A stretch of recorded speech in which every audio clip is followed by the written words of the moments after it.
কাজে যা কিছু চাবেন আল্লাহর কাছে চাবেন, আল্লাহর কাছে পাবেন। রবি কাজ নাই, কিন্তু মারা যাওয়ার কথা ছিল তো আমার, তাই নাকি? এই হাসিনা সরকার যদি আর 4 মাস 5 মাস বেঁচে থাকতো, আমি কিন্তু আপনাদের সামনে এইভাবে কথা বলতে পারতাম না। আপনাদের সাথে আর আমার দেখা হবে এটা কোনোদিন কল্পনা করিনি। আজকেও কিন্তু ফ্যাসিস্ট আওয়ামী লীগ নাই, আছে কি নাই?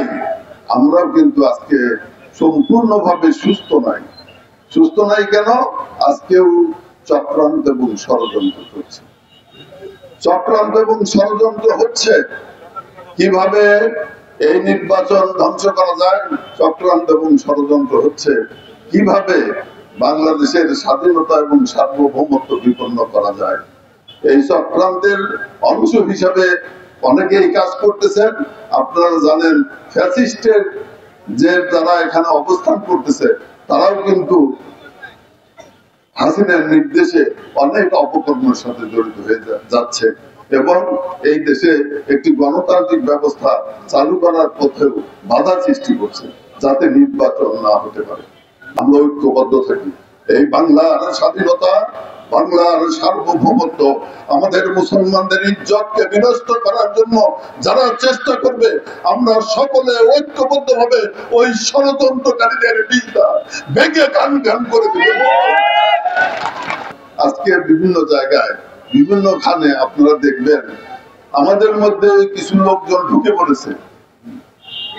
বিএনপির মধ্যে কৃষক দল, ছাত্র দল, যুব দলের মধ্যেও কিছু লোক ঢুকে পড়েছে। ওই আওয়ামী লীগ ফ্যাসিস্টের প্রেতাত্মা ঢুকে পড়েছে। তারা ঢুকে দলের মধ্যে একটা বিশৃঙ্খলা সৃষ্টি করার চেষ্টা এবং পায়তারা করছে। এই যারা ঢুকে পড়েছে, যারা ফ্যাসিস্টের দোসর, যারা এতদিন আওয়ামী লীগের সাথে যোগাযোগ করে কাজ করছে, ওই সমস্ত লোকদের প্রতি আপনারা সাবধান এবং সতর্ক থাকবেন। তাদেরকে প্রশ্রয় দেওয়া যাবে না।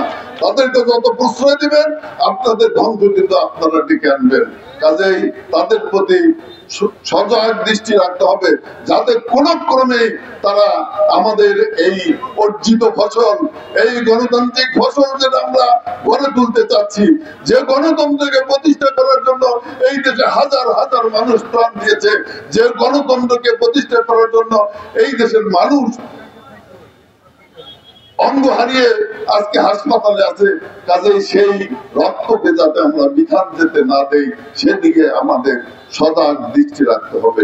আজকে দেখবেন একটা প্রবণতা আওয়ামী লীগ সৃষ্টি করে গেছে, আজকে যুবকরা মুরব্বীদের মানতে চায় না, সম্মান করে না। মানুষ মানুষের যে একজন বড় মানুষকে যে সম্মান করা উচিত, সেই সম্মান কিছু করে না। করে কি? আজকে সেই দিন নাই। আমি অনেক সময় দেখি মুরব্বীরা দাঁড়িয়ে আছে, যুবকরা চেয়ারে বসে আছে। হয় না এরকম? কাজে এটা খেয়াল রাখতে হবে আমাদের যুব সমাজকে, ছাত্র সমাজকে, যে যেখানে আছি প্রত্যেকেই একদিনের বড় যে মুরব্বী, সেই মুরব্বীকে সম্মান করতে হবে। আর এটা কেন হয়েছে? এই দেশে আওয়ামী লীগ শিক্ষা ব্যবস্থাকে ধ্বংস করে এই দেশের স্বাধীনতাকে ধ্বংস করার জন্য মনে করছিল যে শিক্ষা ব্যবস্থা যদি থাকে, এই দেশের মানুষ যদি সজাগ থাকে, তাহলে তো এই দেশকে দাবিয়ে রাখা যাবে না, তাই না? এই জন্য মাদক দিয়ে দেশকে ভরে ফেলেছিল।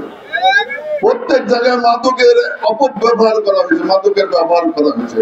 আজকে আমাদের সকলের ঐক্যবদ্ধ হয়ে দৃষ্টি রাখতে হবে কোন জায়গায় যাতে আমাদের সন্তানরা মাদকের সাথে জড়িয়ে না পড়ে। যেখানেই মাদক দেখবেন সেখানেই প্রতিবাদ করবেন, সেখানেই প্রতিরোধ করবেন।